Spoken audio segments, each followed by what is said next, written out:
दोस्तों, अगर आप भी स्पीड म्यूजिक सबसे पहले सुनने के लिए हमारा यूट्यूब चैनल को सब्सक्राइब करें और घंटी को दबाना ना भूलें।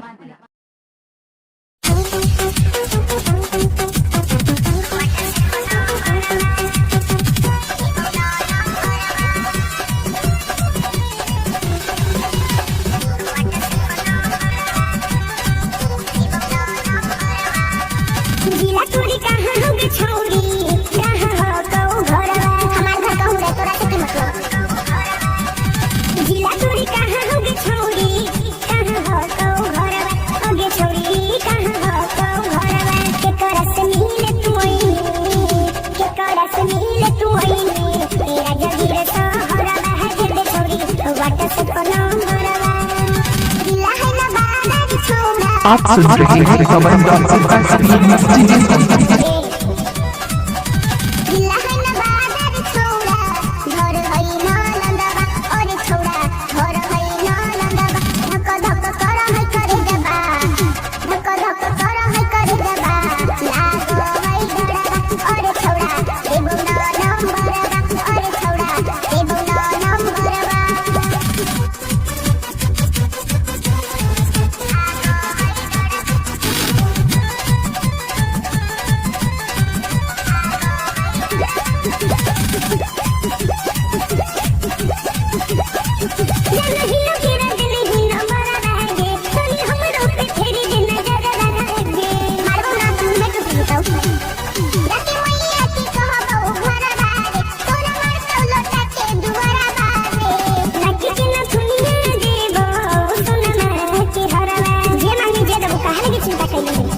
आप सुन रहे हैं पवन आप सुन रहे हैं पवन